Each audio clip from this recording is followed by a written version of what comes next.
Aloha, good afternoon, and thank you for joining this afternoon's live stream of the University of Hawaii at Hilo Chancellor Bonnie D. Irwin's State of the University Address. Please join me in welcoming Chancellor Irwin to the stage.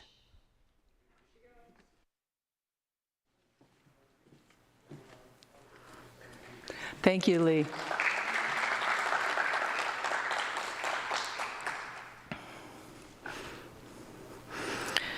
He honua o iwi o Hawaii.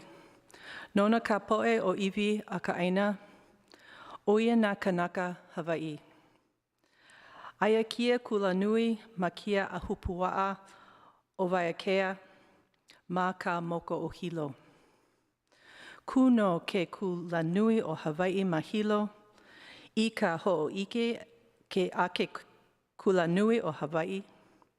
E ho'olu I ke ola o ke kaiaulu owi.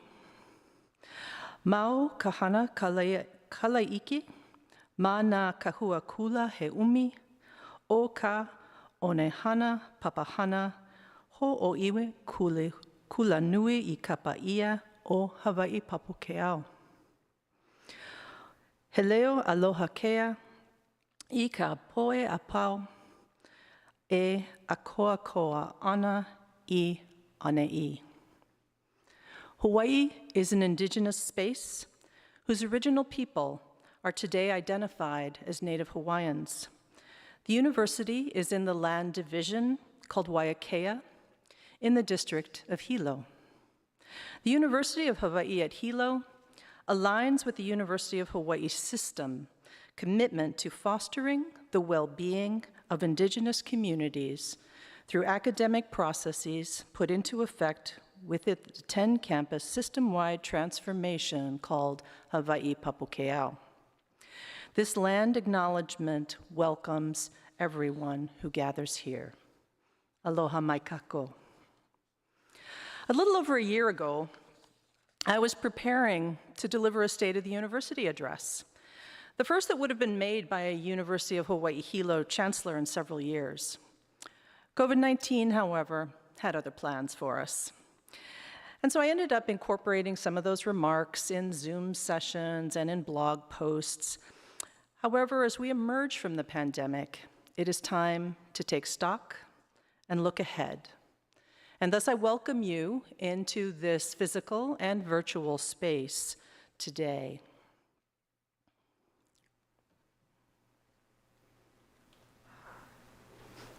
Sorry about that. Forgot I was doing slides. This is the land acknowledgement I read earlier. Very important to always acknowledge the original inhabitants of this land and the gratitude that we have for them. So let us begin with COVID. Our Ohana has stepped up in more ways than I can possibly recognize here today, but I want to offer some mahalos. To auxiliary and environmental health and safety staff for making sure our spaces were properly cleaned and sanitized, rooms were measured and arranged for proper distancing and erecting signage across campus. Our campus security, who continued to make their rounds ensuring campus protocols were followed. Our student housing staff that worked tirelessly checking out those students who need to leave and keeping those who decided to stay safe and secure. For some of our students, our campus was the safest place for them to be at the beginning of the pandemic, and we made the commitment early on that we would keep our residence halls open for those students who needed us. Procurement staff worked creatively to find us needed supplies where they could, even with shortages that challenged them, and facilitated the emergency purchase of laptops so we could issue them to faculty and students in timely ways. Library and IT staff kept computer labs open and running and sanitized so that students had a place to come and continue their coursework. Distance learning faculty and staff quickly set up workshops for faculty to convert their classes to virtual delivery. Instructional faculty, in the space of only a week, moved their classes online, reached out to students, and kept them on task. Our academic affairs staff, who assisted with schedule changes, fiscal processes, and room preparation. Advisors and counselors found ways to serve students both near and far and were available to answer the phone, keep the office open, and continue to support our students. Our enrollment staff, admission and financial aid, despite the pandemic, still brought in one of the largest freshman classes in our history. Financial aid in the cashier's office pushed out waves of emergency aid to students, including the CARES relief funds. Our CUH staff helped to set up those CARES accounts and create the systems we use to allocate the funds. Staff in our clinical and science programs devised ways to hold in-person activities and keep our students safe. Our athletics staff came together to create safety protocols to allow students to practice and compete. Our Student Life Center provided sanitization protocols and virtual experiences to help our community stay healthy. Our student affairs staff came up with creative ways to welcome and engage students, again, and still keep everyone safe. Our chartered student organizations continue to live up to those charters by creatively planning safe face-to-face activities and virtual programs. Our faculty once again pivoted quickly and got their classes ready for the online and face-to-face environment in the fall. Our EEO Title IX staff, knowing the danger that some of our communities face, held a virtual domestic violence summit last fall. Our College of Pharmacy created health videos and, along with their colleagues in nursing, helped with the vaccine administration that is still going on. Our commencement team designed and held a virtual commencement in spring, a drive-through in fall, and is working to prepare a similar drive-through event for spring. Through it all, vice chancellors, deans, and directors helped steer the ship, making decisions efficiently and increasing their collaboration across divisions, helping to keep everyone calm and on task, and creating space for us to continue our work. Our communications and web team helped us to keep the campus informed of every twist and turn, and there were many, as we responded to state, county, and university system guidelines and orders. And continue we did. Our community supported us as well. Vibrant Hawaii contributed to food distribution for our food insecure students, formerly served by our food pantry. The county offered help with sanitization and helped Imiloa set up an educational program for local keiki. Our local hotels helped with student quarantine. And lest I forget our students, the amazing, resilient, hardworking students we have. They volunteered in the community and continue to do so. They kept up with their classes despite family obligations, internet challenges, and layoffs, and they stepped up to help faculty and their peers adjust to the online environment. That was a long list, but I really wanted to show the breadth of people who stepped up to the challenge. And there may certainly be a few more I inadvertently missed, but please know that I appreciate all of you. I congratulate you on your dedication, your creativity, and your resilience. I hope over holidays, breaks, and weekends you have found some time to rest and refresh. I am grateful for everyone in our ohana for what you have accomplished and how you have supported one another. Through it all, our campus community has worn masks, washed hands frequently, and perhaps the most difficult in the Aloha State, kept a physical distance from colleagues and friends on campus. We have learned, as we have so many times in the past when we have faced lava and hurricanes, how strong we are when we pull together and work for the good of all.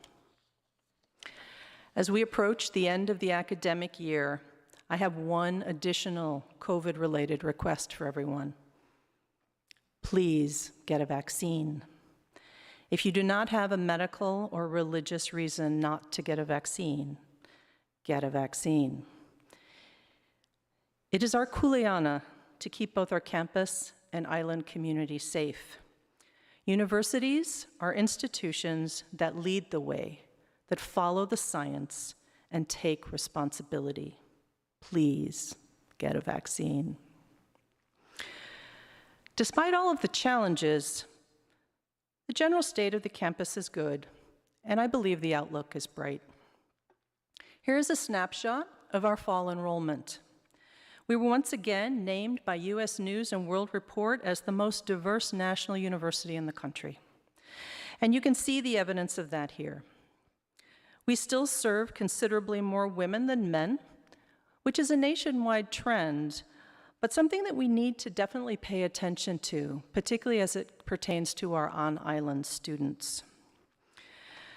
Another national trend is a decrease in international enrollment, which was certainly not helped by the pandemic. I'm looking forward to welcoming more international and out-of-state students back to our campus soon. But we are the University of Hawaii Island. And the fact is also borne out in this data, which shows that over 70% of our enrollment are in-state students, and over 50% is from our island. That reflects our primary responsibility. Pictured here is Kekoa Harmon chanting with his class online. Kekoa found that by teaching online, he could engage not only his students, but also local families in the learning of Hawaiian language. Our faculty, while diverse, does not reflect the diversity of our students, which means we need to work extra hard and make sure that our students feel seen, heard, and supported. And we need to do a better job during recruitments to ensure diverse pools of applicants so that we may further diversify the faculty.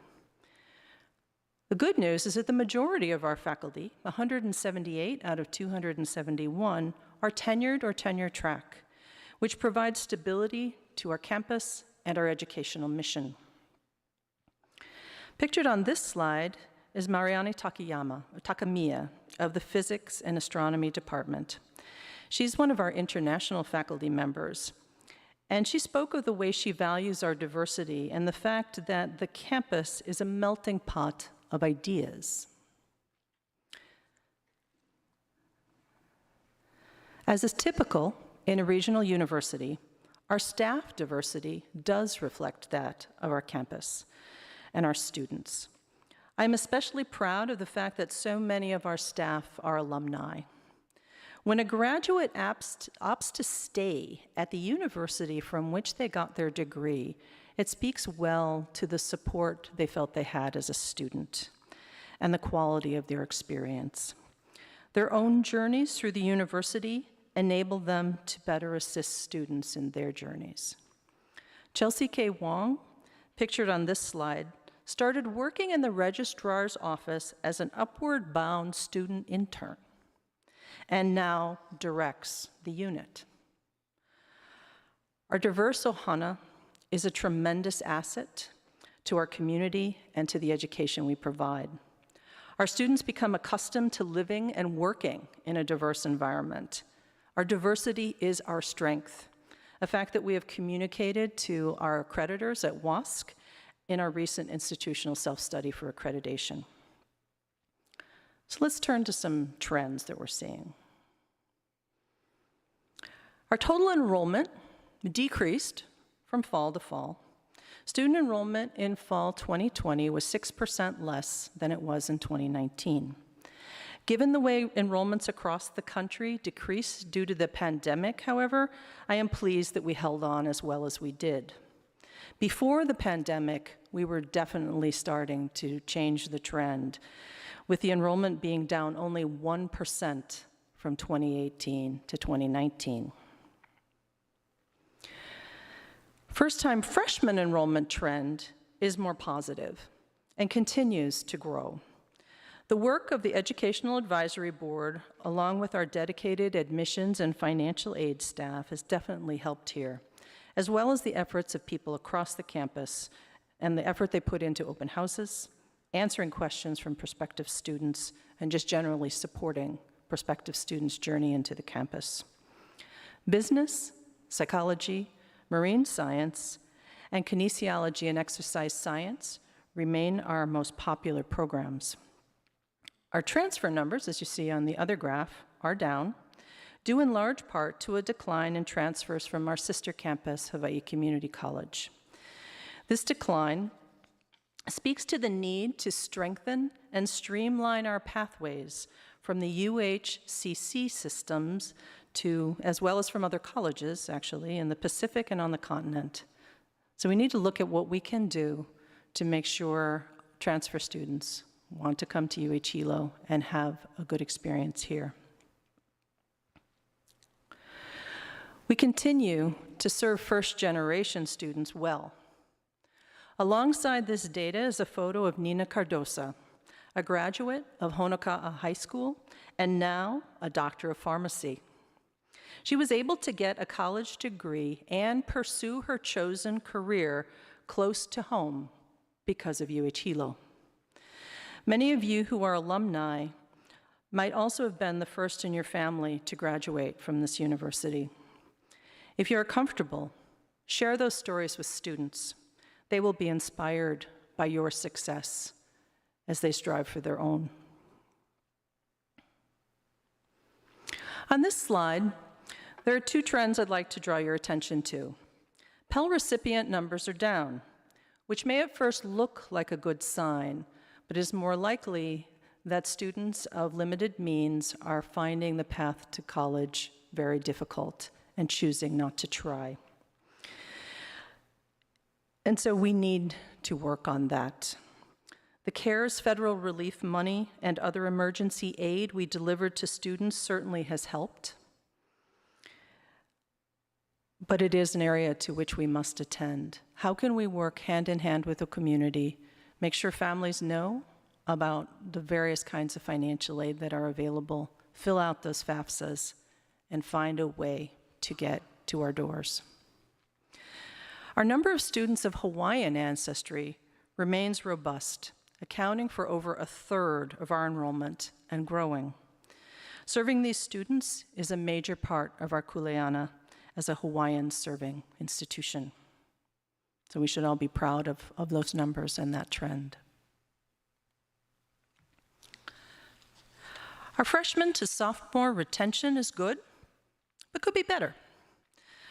While we know some students come here for a year or two and then transfer to Manoa or a school on the continent, this is an area we need to study, as many of our aspirational peers hover closer to the 80% range in terms of freshman to sophomore retention. We need to dig a little deeper and find out what's going on with the first-year students who opt not to return for their sophomore year. Retention is the key to growing our enrollment. The more students who have good experiences here and are successful, the more students will want to attend our university. Our graduation rates are certainly affected by those retention rates. The good news is that the average time to degree is under 5 years. The not so good news is that not enough students are graduating. We shall be directing our attention even more strongly to student success in the new strategic plan, which I'll get to in a minute. If students are leaving UH Hilo because they find another path more suited to fulfilling their educational and life dreams, that's okay. If, however, they are leaving for a financial, academic, or personal challenge that we can help with, we can and we should be there for them.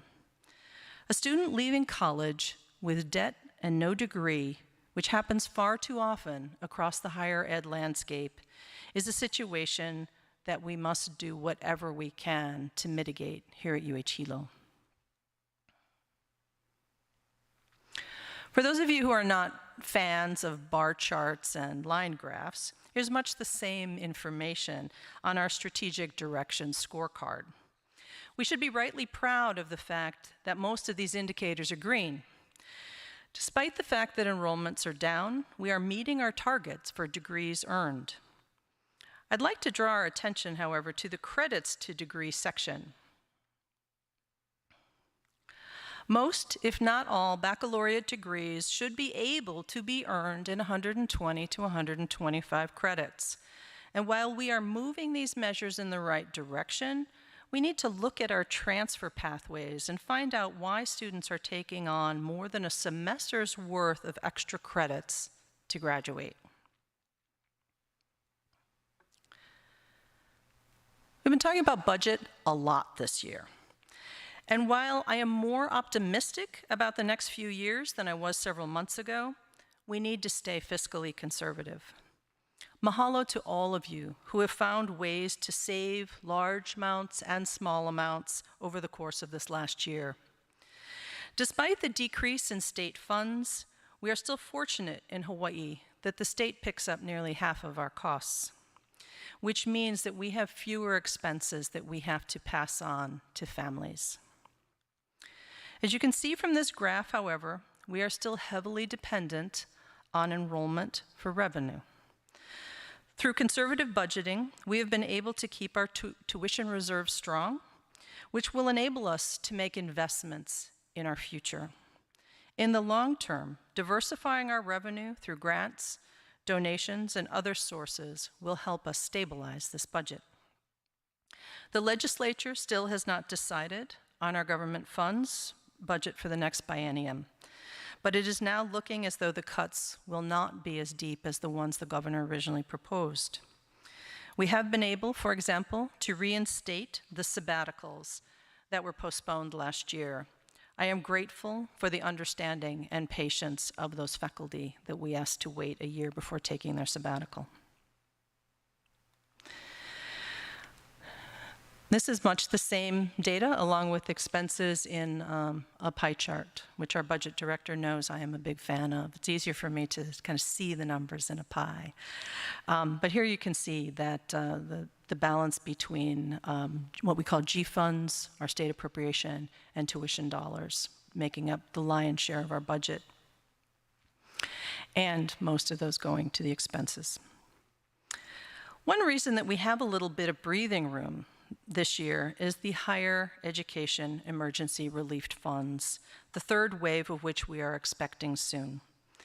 These are not shown on this chart, but have been of great assistance. With this support, we have been able to give emergency funds to students, employ more students on campus, purchase sanitization supplies and PPE, and to provide professional development for faculty and staff in the online environment. We've been able to fund some lecturer positions and some temporary staff in critical areas. We have also upgraded the technology in the classrooms to facilitate online, hybrid, and especially high-flex courses. As we move into the summer and fall, we will be supporting many of these same things, especially student aid, professional development related to the online environment, and technology upgrades to improve workflow processes and get us away from paper forms and manual processes, which take up valuable staff and faculty time away from the direct service to students. The federal relief funding, however, is one-time money and has many restrictions on what we can spend it on. But the goal is to spend a significant part of it on our people, to make students' educational journeys smoother and employees' professional activity more efficient and more rewarding. Two other important sources of funding are donations and grants. We are fortunate that our community supports us to the extent that they do. We will be working on refining our UH Hilo story over the coming months in order to continue to grow our community's investments in our institution and in the work that we do. And one of the ways we show our value to the community is through research. And this slide shows grant activity over the course of the last 5 years. Much of our extramural support comes by way of service awards such as Title III grants, which support the activity of the Kipuka Center for Native Hawaiians and Kahaku'ula, our Hawaiian language college.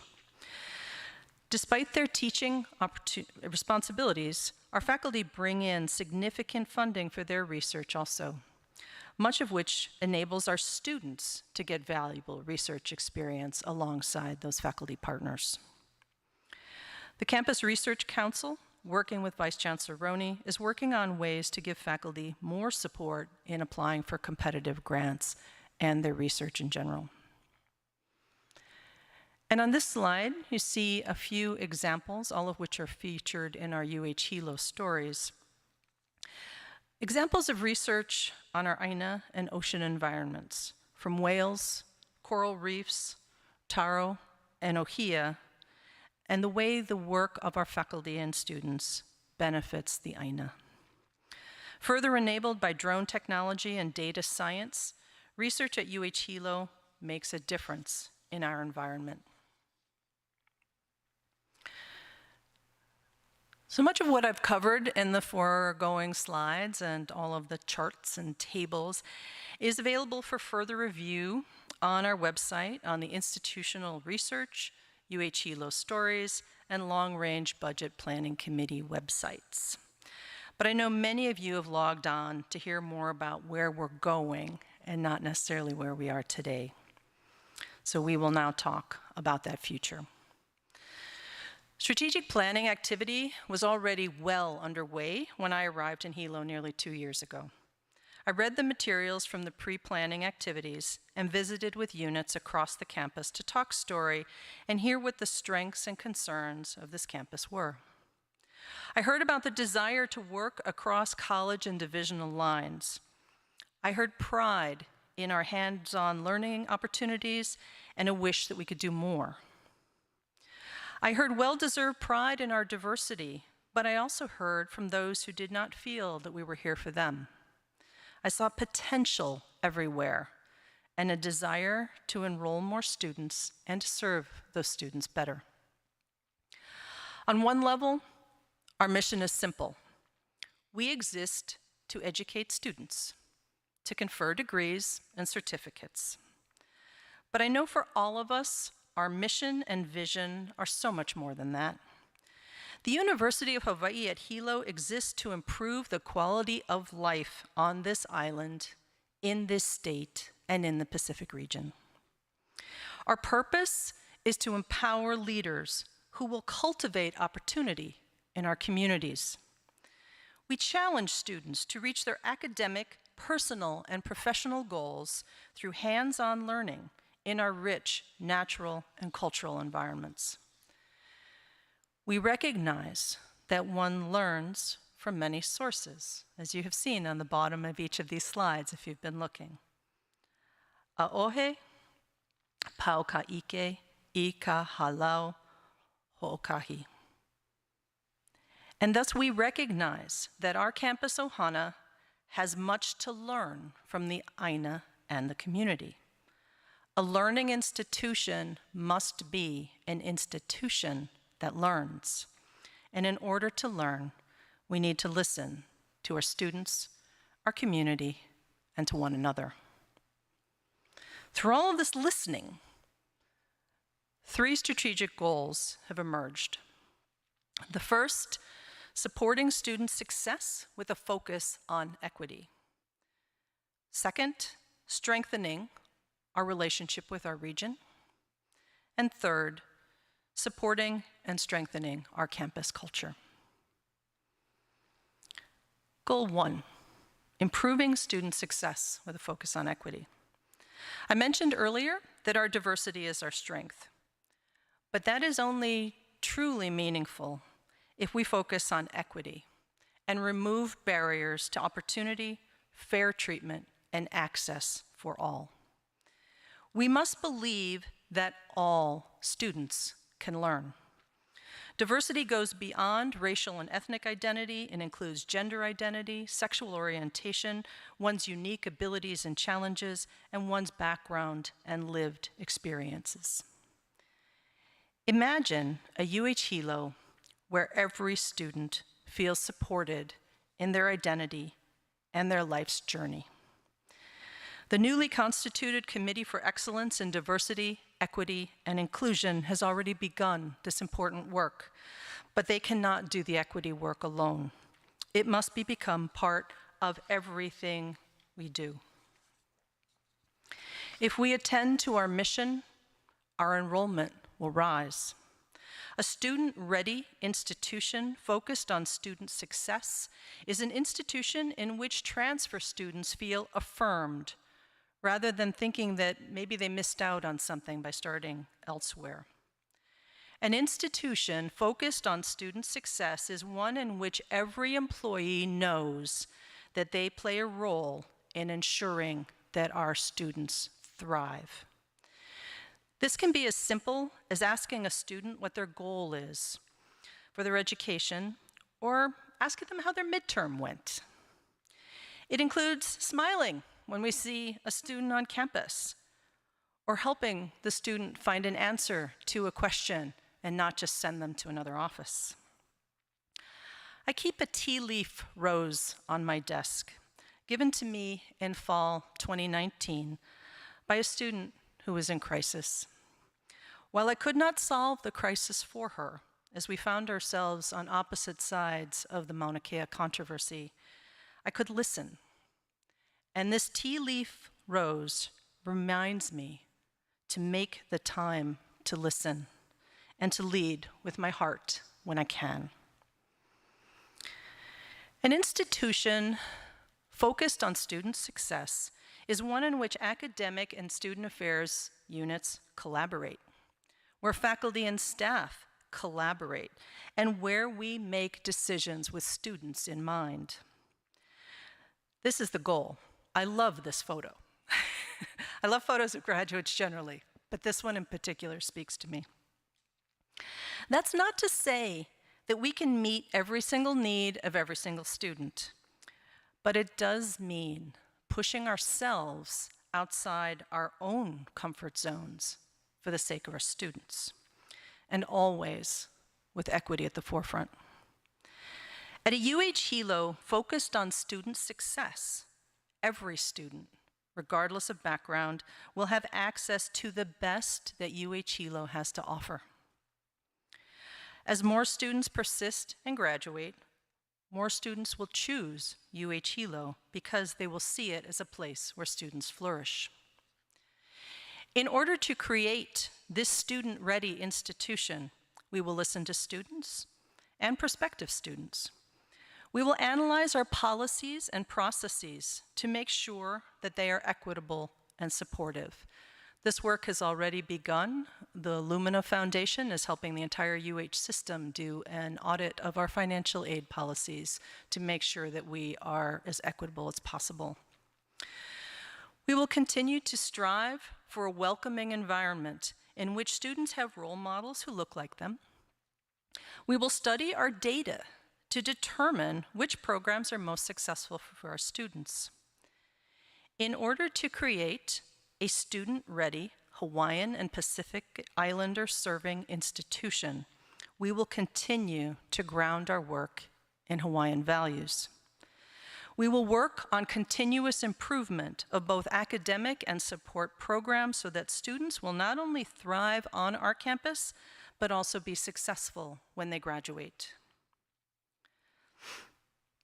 This includes keeping academic programs up to date and relevant through program review and improvement, as well as building out career services. We will use some of the federal relief funding to support peer assistants whose own success can help lead the way for their junior peers. Goal 2, strengthening our relationship with our region. During the recent County Sustainability Summit, one of the speakers stated that this island is a gift, and I truly believe that to be true. This island lives and grows like no other place on Earth, as we are often reminded by earthquake and lava flows. The Importance of Place Strategic Doing Committee has examined how place impacts academics, the student experience, hiring and retention, professional development, promotion and tenure, community engagement, regional economic and educational needs, research and collaborative efforts, campus culture, and our physical facility. One of the sustainable products of this committee is Kalea o ka Uluau, a 24-episode podcast with installments released twice monthly in 2021. The purpose of this podcast is to ho'okama aina listeners to the island of Hawaii, starting in Hilo and moving clockwise around the island to Puna, Ka'u, Kona, Kohala, and Hamakua. Episodes acquaint listeners with key places, histories, people, traditions, and lessons from each place. Our future success as an institution is inextricably linked to the future of this island. Our county has one of the lowest college-going rates in the state. But as we partner with our pre-K through 14 colleagues, we can encourage more students to consider college. On the other end of that pathway, though, we also need to continue to work with public and private sector employers to ensure that jobs are available for our students as they graduate. Part of this cycle is continuing to improve our offerings in areas such as allied health and education, two areas in which local employers have a perennial need. Another part is working across the UH system and the state to develop new employment sectors as we try to further diversify our economy. In addition, we will ensure that the meaning, quality, and integrity of our degrees, to use our accreditor's terminology, includes a strong connection to the Aina and the community through hands-on learning experiences. True partnership with this place and its people translates into ideas, collaborative learning and research, reciprocal relationships that make a difference in local, regional, and global lives of people, and contributes to a resilient and sustainable future for Hawaii. Where we can, we will align our efforts with those of the community. Discussions of cross and interdisciplinary programs have already begun in academic affairs. We can design undergraduate and graduate curricula that engages students around issues that they find important. When students see the way in which what they study has an impact on their community, they participate in that study more deeply and are more successful. Applied learning experiences through undergraduate and graduate research, to internships, to service, to travel, to leadership, must be available to every student, so that every student, whether they were born here or arrived from elsewhere to study here, feels the power and the meaningfulness of this place and wants to malama aina. Former Vice Chancellor Hahn related to me that he recently heard a member of our local community liken UH Hilo to a snow globe. A pretty thing that was dropped onto the island and that people were proud to have around, but frustrated because for many, there seemed to be no way in. That image has stayed with me, and some of you have heard it over and over again because it has stayed with me. But as I contemplate our relationship with this community, it is a lesson. Can we become a public garden instead, where our community from Keiki to Kupuna feels welcome and inspired? We have expertise and intellectual resources to share. We live in this community. We are part of this community. So I invite each of you today to contemplate what that means for the work that we do. Goal 3, supporting and strengthening our campus culture. Our first two goals require sustained effort, skill, and collaboration. They deserve our best selves, but no one person needs to feel that they are alone in this work. A healthy university is one in which people support their colleagues. While they may work with humility, they are proud of the institution and feel that their efforts are recognized and rewarded. Personal humility, organizational pride. If we focus on our mission of improving the quality of life for our students and our community, it is far easier to trust one another and support one another around these shared goals. I know we can do this because we've been doing it for the past year in response to COVID. We need to take those instincts that allow us to pull together in a crisis and make them part of the way we operate all the time. As we move from crisis management to strategic planning and growth, we will find new ways to incorporate gratitude from one another into our day-to-day activity. This includes, but goes beyond, supervisors telling employees when they're doing a good job. It means peers appreciating the work of one another and offering to lend a hand when a colleague is having a bad day or facing a challenge. Another item on my desk is a challenge coin from Washington, D.C., gifted to me by a faculty member when I was a dean. This faculty member was a pain in my neck, and I didn't always use the word neck, even to his face. A staunch advocate for his program, his facilities, and his students. But he would also show up on the weekend to help with the community art fair. He would stay after hours if his students needed his advice. And he was an amazing teacher and mentor to generations of students.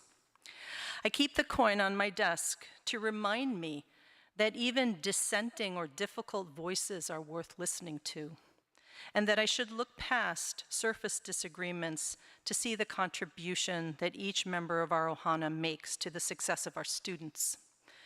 I invite you to join me in that effort. Smile. We can see it in your eyes even if you've got a mask on. Smile. Express gratitude. Look out for one another. Along with colleagues across the system, we are looking to build a stronger and future-focused, student-centered organizational infrastructure by improving facilities and operations. Strengthening our culture also means that we provide employees with the tools that they need to be successful, from onboarding to professional development.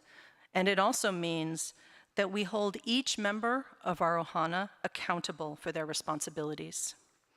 We can't do the latter without doing the former. It is crucial that we do our best to align training and reward structures with our mission and our vision. To that end, we will be developing more professional development opportunities for employees and reviewing our tenure and promotion guidelines to make sure that faculty receive credit for the critical work they do, such as mentoring student research, community engaged scholarship, or high quality teaching, to name just a few.